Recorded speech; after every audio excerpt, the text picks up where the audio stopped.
JA beberapa waktu lalu merilis hasil survei tentang kepercayaan publik terhadap isu ijazah Presiden ke-7 Republik Indonesia Joko Widodo. Hasilnya mayoritas atau 74,6% publik tidak percaya dengan isu ijazah palsu Jokowi. Nah, dalam survei yang digelar pada 25 Mei hingga 12 Juni lalu, hanya ada 12,2% responden yang percaya isu ijazah palsu Jokowi. Sementara yang tidak percaya mencapai 74,6%. Sisanya 13,2% tidak menjawab. Survei digelar dengan metode pengambilan sampel acak bertingkat dengan melibatkan 1.200 responden. Margin of error plus minus 2,9%.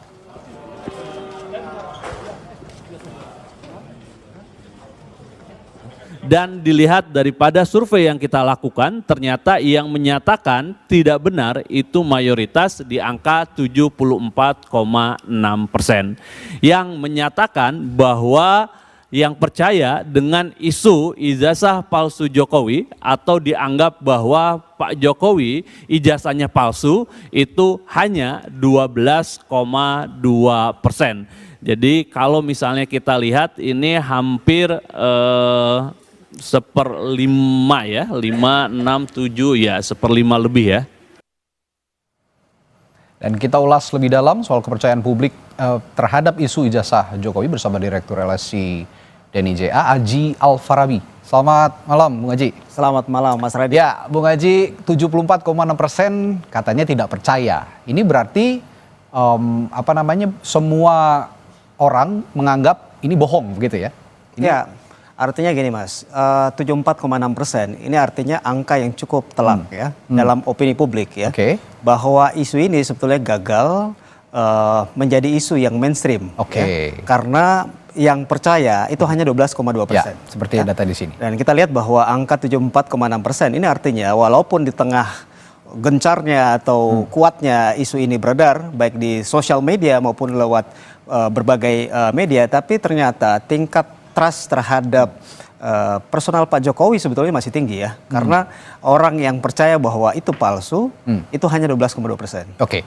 Kita breakdown lagi nih Bung Aji dari survei LSI Nidja Lingkara Survei Indonesia. Ini berdasarkan tingkat pendidikan masyarakat atau responden yang disurvei begitu ya. Untuk tingkat SD, SMP, SMA dan D3 ke atas atau mungkin strata 1 ya ini ya. Nah, yang menjawab tidak percaya paling besar setelah di tingkat SD 81,5%, lalu SMP 73,7%, 69,8%, D3 ke atas 76,5%. Ini berarti dari semua tingkatan pendidikan, latar belakang pendidikan, termasuk SD. SD ini kan boleh dikatakan tingkat pendidikan yang paling rendah begitu. Mereka pun tidak percaya dengan soal ini ya. Ada dasarnya apa? Bisa dijelaskan? Sebetulnya dua. Yang sebetulnya menarik adalah ketika kita membreakdown data ini ke mereka yang percaya isu ini. Kalau kita lihat dari mereka yang tidak percaya atau sebaliknya percaya bahwa ijazah Pak Jokowi asli, itu terjadi pada semua segmen pemilih atau semua segmen demografi. Mayoritas tidak percaya bahwa isu ijazah Jokowi palsu ya. Tapi ketika kita tanya tentang mereka yang tidak percaya, justru yang tidak percaya ini banyak pada segmen di menengah ke bawah, baik secara pendidikan maupun secara tingkat pendapatan. Jadi segmen ini sebetulnya segmen yang sejak lama merupakan basis pemilih Pak Jokowi maupun pemilih Pak Prabowo Gibran pada pemilu 2024 kemarin. Jadi justru yang percaya adalah segmen menengah ke atas, secara pendidikan maupun secara pendapatan. Jadi kalangan terdidik ya atau terpelajar ya, kelompok menengah atas yang tinggal di perkotaan, justru mereka yang lebih banyak percaya dengan isu ijazah palsu Jokowi. Ini yang menarik sebetulnya. Yang di perkotaan justru ya. Ya, di perkotaan. Percaya. Jangan lupa dalam persepsi publik ya, kalau kita bicara tentang berita yang dianggap hoax ya, itu sebetulnya harusnya di level paling bawah. Karena level paling bawah secara pendidikan misalnya adalah mereka yang tidak punya akses yang cukup terhadap informasi sehingga gampang terpapar pada informasi yang belum benar ya. Tapi kalau kemudian justru yang percaya adalah masyarakat di segmen menengah atas, ini yang kemudian menjadi pertanyaan, kenapa demikian? Selanjutnya kita breakdown lagi berdasarkan kategori generasi ini ya. Generasi ini ada generasi Gen Z, ini 27 tahun ke atas, milenial 28 hingga 43 tahun, Gen X 44 hingga 59 tahun, dan baby boomer 60 tahun ke atas. Termasuk Gen Z juga sepertinya semua tidak percaya, mayoritas tidak percaya. 71,4% Gen Z yang disurvei oleh LSI Ini tidak percaya. Lalu milenial 73,7%, Gen X 76,1%, dan baby boomer 76,2%. Yang Anda katakan tadi klaster perkotaan yang betul. ini kan mewakili juga generasi ya. Generasi Z ini kan juga banyak yang teredukasi di perkotaan. Kalau kita lihat semakin tinggi usia, makin tinggi pula mereka yang tidak percaya pada isu ijazah palsu Pak Jokowi ya. Justru memang sedikit terjadi perbedaan di generasi Gen Z ya, karena generasi ini sebenarnya generasi yang cukup punya paparan yang lebih kuat, lebih mudah terhadap media sosial maupun informasi yang variatif ya. Jadi kalau kita lihat memang paling kecil walaupun mayoritas 71,4%. Mereka yang tidak percaya atau percaya terhadap isu ijazah palsu justru di Gen Z-nya paling tinggi 14,3%. Oke, nah selain generasi, kita akan breakdown lagi berdasarkan partai politik. Ini juga tidak kalah menarik. Dari Partai Gerindra, Golkar, PD Perjuangan, PKB, Nasdem, PKS, Demokrat, dan PAN. Kita lihat yang tidak percaya, Gerindra itu 80,5%, lalu Golkar 80,6%, PDIP 80%, PKB PKB 80,8%, Nasdem 75%, PKS 28,6%, Demokrat 67,7%, dan PAN 50%. Saya tertarik ke PKS.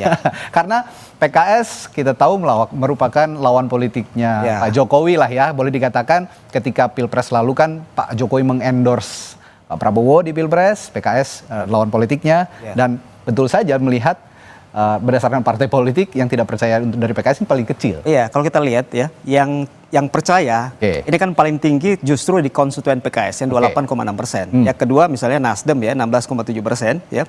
Jadi di konstituen partai yang sebetulnya berlawanan atau orientasi politiknya berbeda dengan kubu pemerintahan saat ini ya.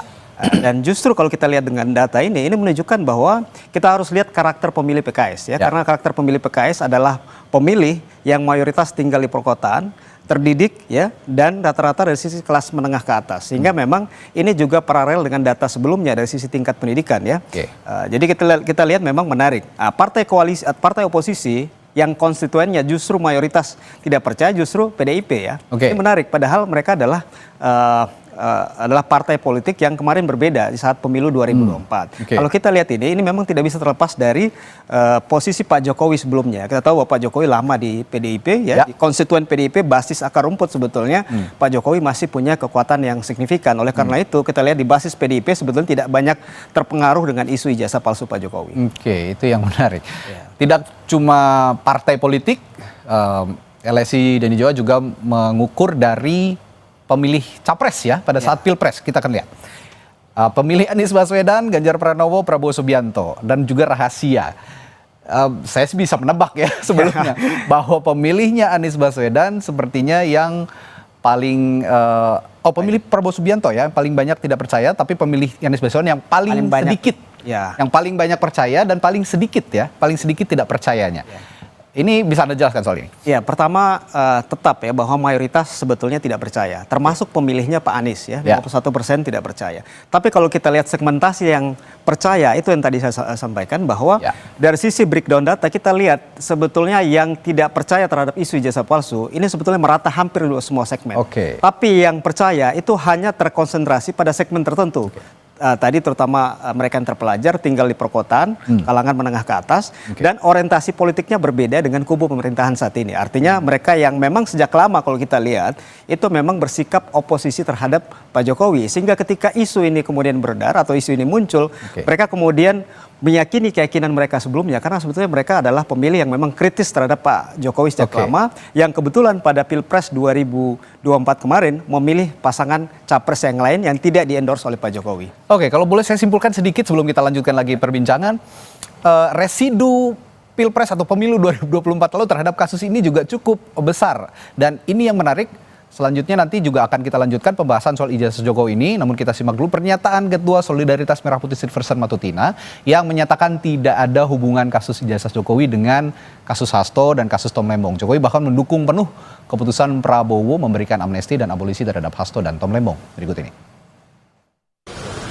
Mengenai kasus ini tidak ada hubungan Pak Jokowi dengan kasus Hasto maupun Tom Lembong. Kasus Hasto dan Tom Lembong adalah kasus mereka sendiri yang mereka berbuat sendiri, dan divonis oleh pengadilan yang tidak diintervensi siapapun. Tapi ini karena menyangkut keutuhan bangsa, ini menyangkut juga Pak Prabowo yang ingin merangkul semua pihak seperti janjinya setelah kemenangan 02 kemarin, makanya Pak Prabowo mewujudkan itu untuk suatu hal yang lebih besar. Dan Pak Jokowi, Mas Gibran, dan kami semua mendukung penuh keputusan Pak Prabowo. Dan selain Bung Aji, melalui sambungan virtual juga telah bergabung Direktur Eksekutif Lingkar Madani 5, Ray Rangkuti. Selamat malam, Bung Ray. Halo, selamat malam, Bung Ray. Malam, Bung. Oke, Bung Ray, ini saya di studio bersama Bung Aji Alfarabi dari LSI DNIJA. Malam Bang Ray. Tadi sudah dibahas bahwa ya disimpulkan paling banyak responden yang disurvei oleh LSI 76,4% tidak percaya sebenarnya dengan isu ini, dan terbanyak itu yang tidak percaya itu di perkotaan ya. Yang di perkotaan yang masyarakatnya juga terdidik, punya intelijensi yang baik, dan juga punya tipikal kritis, masyarakat yang kritis. Anda punya catatan soal ini, Bung Ray? Ya, apa ya catatannya? Itu kan survei ya. Kalau survei ya paling kita lihat metodologinya kayak apa dan sebagainya gitu. Kalau hasilnya ya itulah yang mengemuka ya. Nah, cuma yang agak kepikiran sama saya ya gitu. Ini kasus tidak dipercaya oleh publik ya, mayoritas tadi ada sekitar 74% ya. 74,6 ya.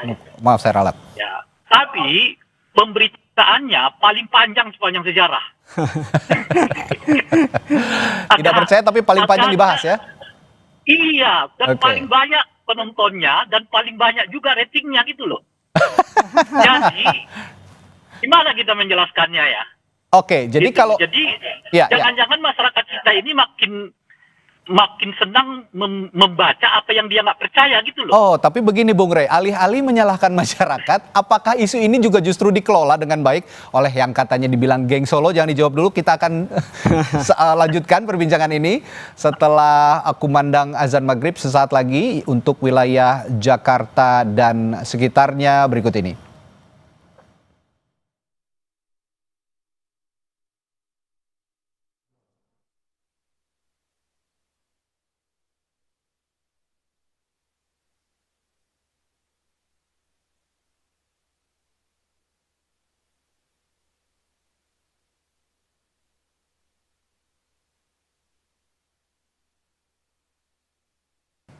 Ya, kami ucapkan selamat menunaikan ibadah sholat maghrib untuk wilayah Jakarta dan sekitarnya. Kami lanjutkan perbincangan. Tadi saya bertanya kepada Bung Ray, ada pertanyaan menggantung soal Bung Ray mengatakan tidak dipercaya, tapi isunya muncul terus di permukaan. Yang saya tanyakan adalah, berarti isu ini jangan-jangan dikelola oleh geng Solo. Gimana nih Bung Ray?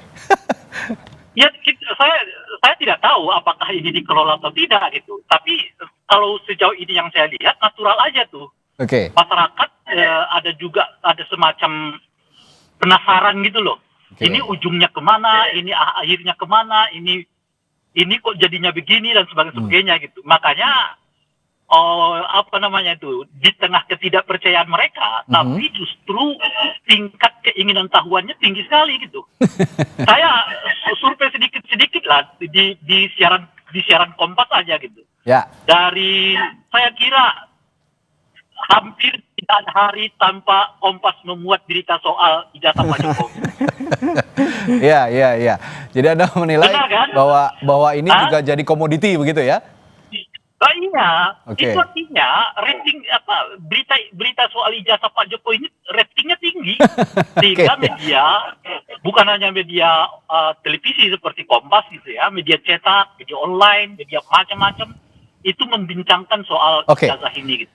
Di tengah ketidakpercayaan publik tadi bahwa ijazah itu adalah itu palsu gitu.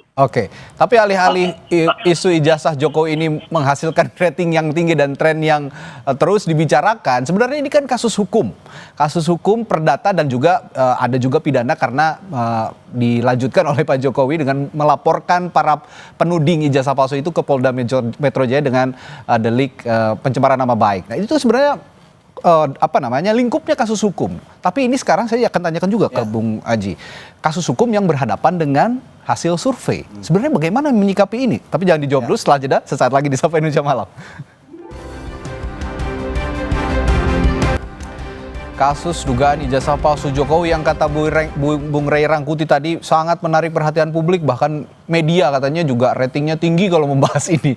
Tapi alih-alih memberikan rating yang tinggi, memberikan trending yang cukup terus-menerus konstan di permukaan, di depan publik begitu ya. Ini kan sebenarnya kasus hukum yang saya tekankan tadi. Kasus hukum entah itu baik perdata maupun pidananya. Dua-duanya ada sebenarnya. Yang saya tanyakan tadi ke Bung Aji. Ini kan kasus hukum, Bung Aji. Jarang sekali kasus hukum juga diteliti melalui survei. Apa maksudnya dan bagaimana menyikapi itu sebenarnya? Ya sebetulnya gini, walaupun kasus hukum karena ini menyangkut Pak Jokowi, mantan presiden 2 periode, maka sebetulnya isu ini kemudian menjadi ramai ya.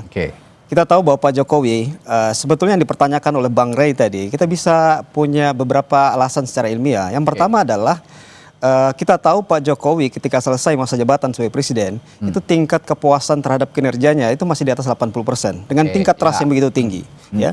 Sehingga Pak Jokowi itu masih menjadi magnet bagi publik maupun bagi media, ya. Sehingga apapun isu terkait Pak Jokowi, ya walaupun ini isu hukum, tapi ini kan menyangkut isu yang menyerang trust terhadap Pak Jokowi. Sehingga ini kemudian menjadi ramai. Sebetulnya yang menarik dari survei kita itu bukan hanya soal berapa jumlah orang yang percaya dengan isu itu, tapi kemudian yang menjadi penting adalah apakah isu ini berdampak pada trust publik terhadap Pak Jokowi. Kalau kita lihat data itu, ini kan dua data yang berbeda. Mereka yang percaya terhadap isu ini memang hanya 12,2%.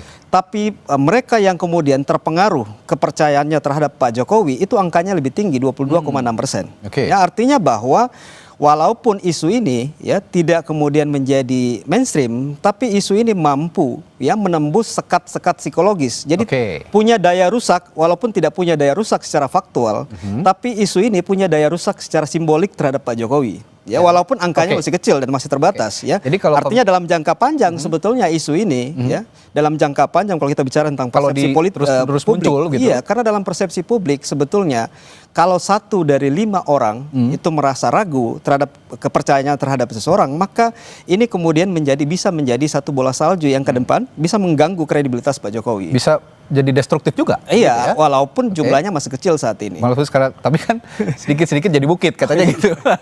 Kalau di-maintain terus. Nah, kalau salah-salah memaintain juga, kalau tadi dibilang ini dikelola, kalau salah-salah mengelola juga itu tadi ya bisa berbahaya. Dan ini saya agak relevan dengan pernyataan Pak Jokowi, bukan Pak Jokowi ya, beberapa hari kemarin ada anggapan bahwa ini menguntungkan Pak Jokowi, isu ini menguntungkan Pak Jokowi. Nah, kalau menurut Bung Ray tadi dikatakan bahwa ini kalau tidak dikelola dengan baik sebenarnya juga punya efek destruktif. Apa benar demikian kalau menurut Bung Ray? Kalau tingkat kepercayaan orang bahwa ijazah Pak Jokowi itu tidak palsu, saya kira nggak memiliki implikasi serius kepada kredibilitas Pak Jokowi. Kecuali misalnya tingkat kepercayaan orang meningkat. Nah, kan semakin meningkat tingkat kepercayaan orang pada kepalsuan ijazah, dugaan palsunya ijazah Pak Jokowi, artinya kredibilitas Pak Jokowi makin menurun kan? Itu asumsinya gitu. Tetapi karena tingkat ketidakpercayaan itu tinggi bahwa ijazah Pak Jokowi itu adalah palsu gitu, maka ya asumsinya yang kesimpulannya juga nggak mengganggu kredibilitas Pak Jokowi. Maka berdasar itu, pertanyaannya ngapain juga dibawa ke ranah hukum gitu? Kira masyarakat nggak percaya juga. Nah, semakin dibawa ke ranah hukum semakin panjang cerita gitu. Nah, ini tadi dengan relevan dengan pertanyaan Anda di awal tadi itu. Ini sebetulnya didesain apa enggak sih cerita panjang ini gitu kira-kira ya kan? Nah, kalau kita mau lihat dari survei ini sebetulnya nggak punya efek serius gitu ya. Masyarakat lebih banyak yang nggak percaya gitu bahwa ini tidak akan begitu punya efek mengganggu kepada kredibilitas Pak Jokowi, dan oleh karena itu sebetulnya akan selesai dengan sendirinya kalau nggak dibawa ke ranah hukum. Masyarakatnya juga nggak percaya, kira-kira gitu. Tapi dengan dibawa ke ranah hukum, cerita makin panjang. Hari ini kita dengar juga justru di situ di maintainnya ya. Nah, itu dia. Hari ini misalnya kawan-kawan kayak Roy Suryo itu sudah melakukan somasi juga kepada Pak Jokowi. Makin panjang lagi nih cerita. Jadi bukan hanya panjang, tapi juga bercabang-cabang. Ini kasus hukum. Kalau memang benar-benar ini kasus hukum ya seharusnya diselesaikan cepat saja. Kalau di lama-lama seperti ini ya Ya ini jadi bercabang-cabang seperti Bung Rey katakan tadi. Tapi yang ingin saya tanyakan berarti sebenarnya ini bukan kasus hukum, ini kasus politik sebenarnya, latar belakangnya politik yang dibawa ke ranah hukum. Bagaimana pendapat dengan anggapan itu? Ya, awalnya sih ranah politik, kan mempertanyakan keabsahan ijazah pejabat publik, ya itu bagian dari langkah politik, bukan lagi langkah hukum. Oke. Nah, jadi ketika ia menjadi langkah hukum, ya ketika Pak Jokowi membawa kasus ini ke polisi, itu loh. Kan kecuali misalnya mereka yang mempersoalkan keabsahan ijazah Pak Jokowi itu menuduh Pak Jokowi melakukan tindakan kejahatan terkait dengan dokumen palsu. Nah itu urusan hukum tuh. Oke. Nah kan mereka belum sampai ke situ. Mereka masih pada taraf administrasinya. Ya. Oke. Benar nggak ijazah Pak Jokowi ini asli atau tidak? Gitu. Ya. Jadi belum sampai ke hukum. Lalu jadi kasus hukum manakala Pak Jokowi membawa mereka-mereka yang mempertanyakan keaslian ijazah Pak Jokowi itu sebagai tindakan pencemaran nama baik. Oke. Dan sejenisnya gitu.